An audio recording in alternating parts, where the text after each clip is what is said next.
Ya, keluarga besar YouTuber, khususnya keluarga Puriagung Jatikusumo, kami ucapkan salam Nusantara. Rahayu.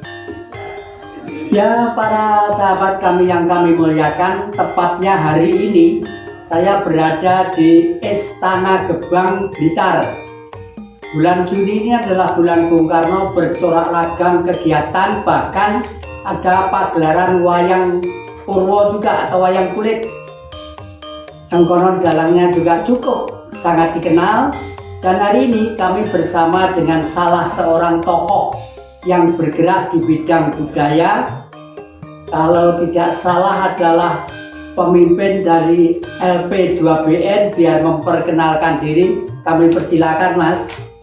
Rahayu. Rahayu. Injit Romo Jati.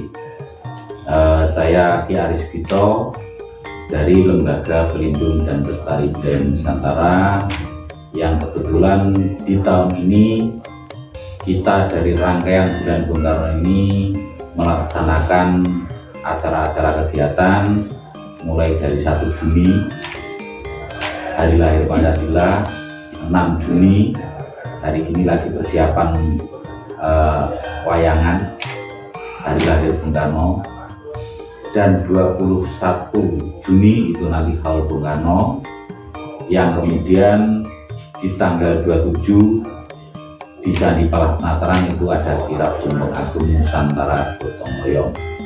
Para penonton YouTuber yang kami muliakan, rumah ini adalah rumah perjuangan dari pendopo. Di ruang gamelan di sebelah kanan kami tadi adalah merupakan tempat penggemblengan kader-kader Pancasila dan kader-kader Marhainisme ajaran Bung Karno. Bahkan mereka-mereka sahabat saya pada waktu pernah digembleng langsung oleh Bung Karno tentang pentingnya Marhainisme untuk menjemput era yang akan datang. Nah, Mas Aris, ini ngomong-ngomong tentang Blitar, jenengan lahir tahun berapa?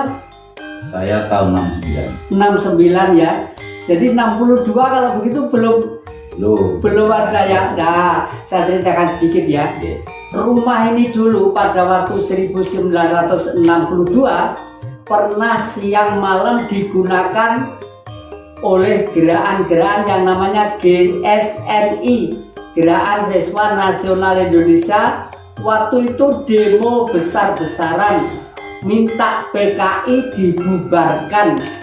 Nah, itulah pada waktu itu memang rumah ini adalah memang rumah perjuangan. Nah, justru karena itulah Bung Karno sempat telepon ke ibu, adalah Ibu Wardoyo. Fotonya dari sebelah kiri kami ini, itu adalah ibu angkat saya, karena saya itu keponakannya Pak D. Sawito di Sananwetan, di yang Kartowibowo.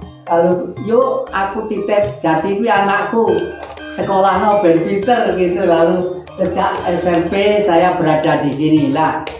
Dari tempat ini dulu itu sebenarnya Istana Gebang itu sudah mau dibakar habis-habisan. Oleh karena itu dalam kesempatan ini saya dengan keluarga semuanya kami mengucapkan banyak terima kasih kepada pemerintah daerah Kota Blitar karena sudah mengambil alih rumah ini, dibeli sehingga ditata rapi untuk tempat-tempat orang yang berkunjung ke Blitar setelah dari makam Bung Karno biasanya berkunjung ke sini, sehingga becak-becak, ojek-ojek, warung-warung menjadi laris semuanya. Nah, pada waktu itu saya ceritakan ini ya, karena apa? Kenapa Bung Karno pulang ke Blitar, yuk Jati ojo lunga, jangan boleh pergi, aku penting gitu. Lalu saya diajak nyekar di makam Eyang Putri yang Kakung. Dari sanalah Bung Karno bertanya, Jat, kamu kenapa kok demo minta PKI dibubarkan? Iya Pak, karena saya sekolah di sekolah swasta sore, kepala sekolah saya itu adalah tokoh dari mereka. Pada waktu rapat saya jenguk, programnya apa? Pengen mengkomuniskan Indonesia, karena mereka non-pak sentral. Jadi guru-guru yang bervariasi ke kiri gitu ya. Terus setelah itu Dad, kenapa Bapak membuat Nasakom? Ini perlu apa kena terangkan di sini supaya semua paham. Bung Karno mengatakan, Dad, PKI memang komunis, tapi komunis belum tentu kalau PKI. Kita mau pengen Irian Barat kembali ke Indonesia dengan program Trikora pada waktu itu. Kita apa? Bedil kita melawan Barat. Hanya bedil otrok-otrok, nggak mungkin akan bisa. Oleh karena itu, biar Barat takut, kita harus punya bayang-bayang bahwa kita adalah menghormati daratan Cina, menghormati Rusia, dan menghormati Kuba ya. Coba Kuba itu hanya 10 Madura, tapi kenapa berani berhadapan dengan Amerika ya? Itulah. Jadi oleh karena itu kita harus bisa membedakan, jadi harus bisa membedakan bahwa PKI memang komunis, tapi komunis belum tentu PKI.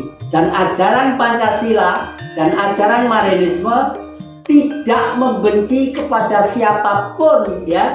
Justru meskipun kita itu fanatik terhadap Pancasila, tetapi kalau tidak paham Marxisme, artinya itu merupakan lamunan yang tidak ada gunanya. Kurang apa hebatnya waktu itu Orde Baru 32 tahun gitu, yang tidak Pancasila PKI pada waktu itu, sampai mengorbankan manusia kurang lebih sekitar 3 juta manusia pada waktu itu. Padahal mereka itu siapa? Kita tidak pernah tahu salah atau benar. Lah, tugas kami hari ini untuk kembali ke Blitar itu menetralisir. Dan karena Bung Karno waktu di makam Yang Putri Yang Kakung bilang bahwa Jati, besok Jati yang meneruskan Bapak. Tugas saya adalah pengen bercita-cita Indonesia tidak ada orla, tidak ada orba, tidak ada merah, tidak ada hijau, tidak ada yang ada adalah satu bangsa Indonesia, kembali ke titik nol ya.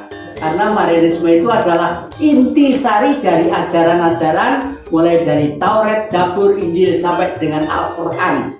Semua kitab suci itu tujuannya jangan menindas orang lain, jangan menjajah terhadap orang lain. Itulah tahun 3000 nanti filosofisnya adalah Marxisme. Tetapi supaya kita tidak loyo dan tidak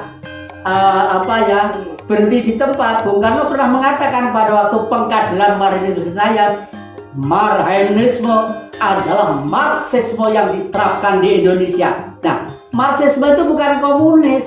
Marxisme itu teori dialektika, tese, antitese, sintese. Tesanya hari ini, saya bertanya kepada Mas Haris ini. Mas Haris mengadakan rencana untuk kirap Tumpeng Agung di Penataran dan mengumpulkan raja-raja. Itu menurut sampean kenapa kok mesti harus ada seperti itu? Ono